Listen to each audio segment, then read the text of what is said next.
N'ayons pas peur des mots.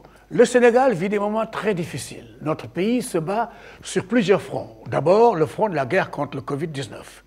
Une guerre dont nous avons déjà perdu quelques batailles du fait de l'indiscipline et de l'insouciance de beaucoup de nos compatriotes. En effet, beaucoup de Sénégalais se refusent à accepter la réalité de la pandémie de Covid. Ces gens-là savent-ils qu'ils luttent activement contre la vérité et mettent la vie des autres en danger? Les raisons avancées sont des natures les plus folles et je me garderai bien de les lister ici.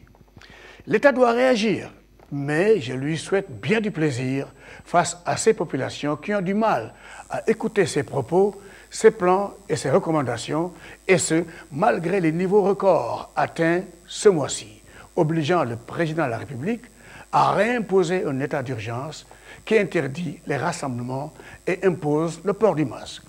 En effet, quand l'État baigne dans la politique ou quand le flou est quotidien entre gouvernement et politique, c'est très difficile de convaincre les populations sur des comportements à avoir, les économies ou les sacrifices à faire, ou sur une mobilisation générale pour le bien de tous. Les populations préfèrent alors écouter de fausses nouvelles sur la pandémie développées par des inconnus sur la toile que d'écouter la voix officielle. Ensuite, la guerre contre la migration sénégalaise vers l'Europe. Elle semble marquer une pause, à cause du froid peut-être, car paraît-il, les candidats sur le départ sont encore nombreux. Enfin, la guerre, la pire de toutes, celle que le pays semble se livrer à lui-même, la guerre politique que le Sénégal mène contre le Sénégal. Et oui, le grand désordre qui s'annonce a pris ses racines en l'an 2000.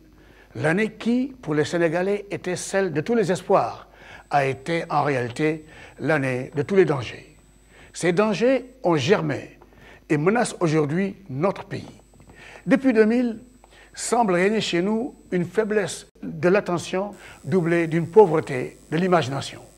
En réalité, changement ne rime pas toujours avec amélioration. Le changement peut arriver, mais si nous manquons d'attention, comme c'est le cas, le changement peut alors devenir destructif.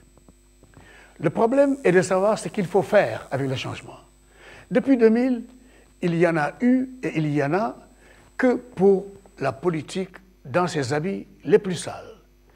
Invectives, mensonges, déballage, union entre ennemis intimes, calcul, trahison, menaces sont tellement présents à l'antenne, dans la presse et sur le net que c'est devenu l'opium du peuple, la nourriture principale des Sénégalais intoxiqués à cette information politique qui les nourrit, anime leurs conversations dans leur salon jusque tard dans la nuit.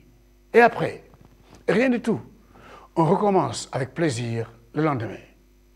La situation arrange tout le monde, car certains médias aussi semblent être pris dans ce tourbillon de l'information politique sénégalaise qui vend, pour la placer au-dessus de toutes les questions sensibles qu'ils devraient traiter pour les populations.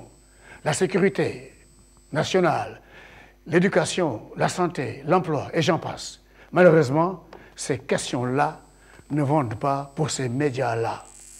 Il est donc temps pour les populations de s'intéresser plus aux capacités professionnelles et techniques des prétendants au pouvoir de tous bords, à ce qu'ils ont déjà prouvé comme résultat et action sur le plan national et international, et aussi à la définition de l'honnêteté et de l'intégrité.